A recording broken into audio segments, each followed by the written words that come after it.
BJP ने लगाई एक वोट की कीमत 80 रुपए। 4,80,000 रुपए में 6,000 वोटों की चोरी। राहुल गांधी के खुलासे पर जांच एजेंसियों ने लगा दी मोहर। चुनाव आयोग पर उठे सवाल, जांच से भागे ज्ञानेश कुमार। चुनाव अगर निष्पक्ष ना हो तो फिर लोकतंत्र नहीं, तानाशाही का जन्म होता है।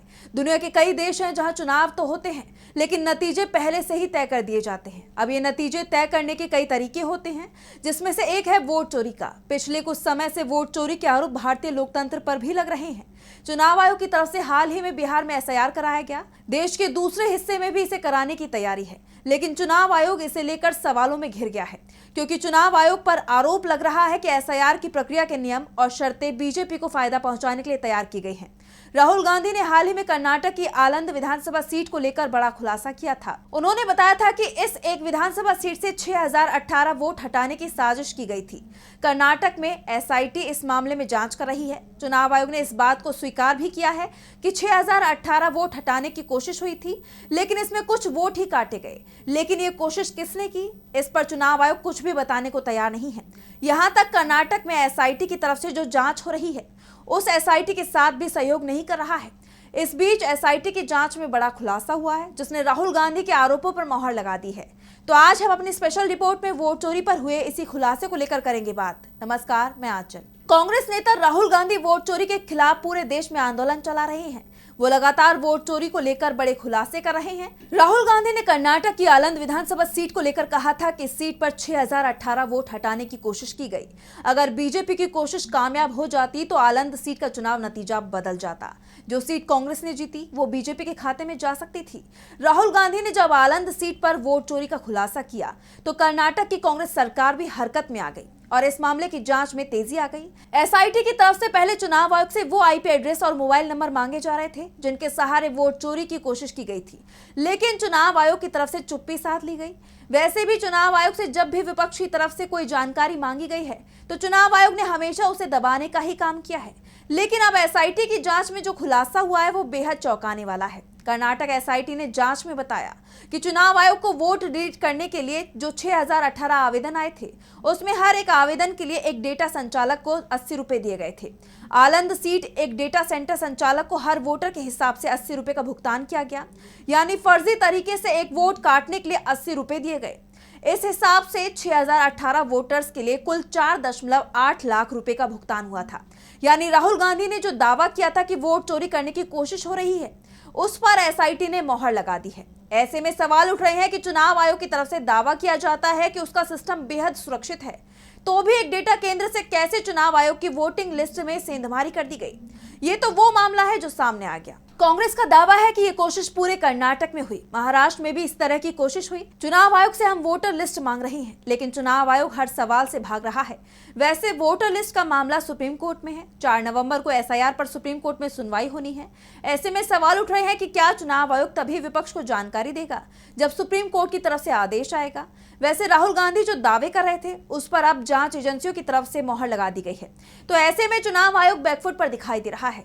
लेकिन ज्ञानेश कुमार जो जब से मुख्य चुनाव आयुक्त बने हैं, उनके तेवर बदले बदले दिखाई दे रहे हैं। अपने नेतृत्व वाले चुनाव आयोग को नया चुनाव आयोग बता रहे हैं, लेकिन इस नए चुनाव आयोग पर ही वोट चोरी के सबसे ज्यादा आरोप लग रहे हैं। अब हम आपको पूरा मामला समझाते हैं। दरअसल मई 2023 में कर्नाटक में विधानसभा चुनाव हुए थे और इस चुनाव से पहले चुनाव आयोग की तरफ से वोटर लिस्ट का प्रकाशन किया गया था। इसी वोटर लिस्ट में बड़ी धांधली की कोशिश की गई। चुनाव आयोग और बीजेपी पर कांग्रेस का आरोप है कि दोनों की मिलीभगत के चलते वोटों की हेराफेरी का काम हुआ। आलंद सीट पर भी कोशिश हुई, लेकिन कामयाबी नहीं मिल पाई, जिसके चलते कांग्रेस का उम्मीदवार चुनाव जीत गया। 2023 विधानसभा चुनाव से पहले ही गड़बड़ी पकड़ में आ गई थी, लेकिन इसे दबाने की कोशिश की गई। लेकिन मामला तब सामने आया जब आलंद विधानसभा क्षेत्र के रिटर्निंग ऑफिसर यानी आरओ ने इस मामले में औपचारिक शिकायत दर्ज कराई थी। आरओ और उनकी टीम ने जांच में पाया कि नाम हटाने के लिए सिर्फ 24 आवेदन असली थे, बाकी के करीब 6,000 आवेदन फर्जी थे। जिन लोगों के नाम मतदाता सूची से हटाए गए थे उनमें ज्यादातर वो थे जो पारंपरिक रूप से आलंद से चुनाव लड़ रहे कांग्रेस उम्मीदवार BR पाटिल का समर्थन करते रहे थे। वोटर लिस्ट से नाम हटाने की गड़बड़ी समय रहते पकड़ में आने के बाद हुए चुनाव में पाटिल ने अपने बीजेपी प्रतिद्वंदी सुभाष गुट्टेदार को 10,348 वोटों से हरा दिया था। ये मामला जांच के लिए राज्य की सीआईडी को सौंपा गया, लेकिन जांच आगे नहीं बढ़ पाई क्योंकि सीआईडी ने जो जानकारी चुनाव आयोग से मांगी, चुनाव आयोग ने उसे उपलब्ध नहीं कराया। इसके बाद वोट चोरी के इस मामले में राहुल गांधी की एंट्री हुई। उन्होंने आलंद को वोट चोरी का दूसरा उदाहरण बताया। इससे पहले उन्होंने बेंगलुरु सेंट्रल लोकसभा क्षेत्र की महादेवपुरा विधानसभा सीट पर वोट चोरी का बड़ा खुलासा किया था।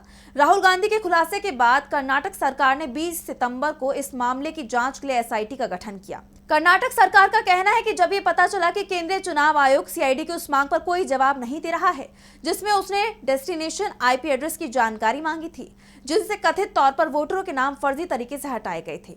सीआईडी ने इस संबंध में निर्वाचन आयोग को 18 पत्र लिखे थे। सीआईडी चुनाव आयोग से डेस्टिनेशन आईपी एड्रेस इसलिए मांग रही थी ताकि ये पता लगाया जा सके कि वोटरों के नाम मिटाने की कोशिश करने वाले लोग कहां से काम कर रहे थे। एसआईटी के हाथ में जांच की कमान आने के बाद इसमें तेजी आई और एसआईटी ने बड़ा खुलासा किया। एसआईटी के अधिकारी का कहना है कि स्थानीय निवासी मोहम्मद अशफाक से 2023 में कर्नाटक पुलिस ने पूछताछ की थी, लेकिन उन्हें छोड़ दिया गया क्योंकि उन्होंने खुद को निर्दोष बताया था। कर्नाटक पुलिस को अशफाक ने अपने पास मौजूद इलेक्ट्रॉनिक उपकरण सौंपने का वादा किया। बाद में अशफाक दुबई चला गया। अब एसआईटी ने इंटरनेट प्रोटोकॉल डिटेल रिकॉर्ड्स और अशफाक से जब्त किए गए उपकरणों की जांच के बाद कथित तौर पर पाया है कि वो इंटरनेट कॉल के जरिए अपने एक सहयोगी मोहम्मद अकरम के साथ साथ जुनैद, असलम और नदीम के संपर्क में था। पिछले हफ्ते एसआईटी ने अकरम, जुनैद, असलम और नदीम की संपत्तियों की तलाशी ली और कथित तौर पर कलबुर्गी क्षेत्र में मतदाता सूची में हेराफेरी के लिए एक डेटा सेंटर के संचालन और हर वोट हटाने के नाम पर 80 रुपए के भुगतान की जानकारी सामने आई। एसआईटी ने बीजेपी नेता सुभाष गुट्टेदार, जो 2023 के विधानसभा चुनाव में आलंद से बीजेपी उम्मीदवार था, उनके ठिकाने पर छापे मारे। इसके अलावा उनके बेटों हर्षानंद और संतोष के साथ उनके चार्टर्ड अकाउंटेंट के ठिकानों पर छापे मारे। इन छापों में कई लैपटॉप और मोबाइल फोन जब्त किए गए। इस दौरान गुट्टेदार के घर के बाहर जले हुए मतदाता रिकॉर्ड भी मिले। जांच में यह भी पता चला कि जिन वोटरों के नाम डिलीट किए गए या तो वो दलित थे या फिर मुसलमान समुदाय के। एसआईटी जांच में पता चला कि दिसंबर 2022 और फरवरी 2023 के बीच वॉइस ओवर इंटरनेट प्रोटोकॉल यानी वीओआईपी की मदद से इस काम को अंजाम दिया गया। एसआईटी की जांच में बड़े खुलासे हो रहे हैं। एसआईटी ने इस मामले में चुनाव आयोग से भी कुछ सबूत मांगे हैं, लेकिन चुनाव आयोग पूरी तरह से चुप्पी साधे बैठा है। जब राहुल गांधी ने आलंद सीट को लेकर आरोप लगाए थे, तब चुनाव आयोग ने इन आरोपों को खारिज कर दिया था। चुनाव आयोग की तरफ से कहा गया था कि सिर्फ 24 नाम डिलीट किए गए थे और वो सब जांच के बाद किए गए थे। लेकिन अब सवाल ये उठ रहा है कि जब वोट चोरी की कोशिश की गई, चुनाव आयोग की तरफ से भी ये बात मानी जा रही है, तो फिर चुनाव आयोग चोरों पर कार्रवाई क्यों नहीं कर रहा है? और अगर कोई जांच एजेंसी वोट चोरी को पकड़ने के लिए जांच कर रही है, तो उसका सहयोग क्यों नहीं किया जा रहा है? तो फिलहाल के लिए हमारी स्पेशल रिपोर्ट में बस इतना ही। अगर वीडियो पसंद आया तो लाइक करें, साथ ही हमारे चैनल को सब्सक्राइब करें। नमस्कार।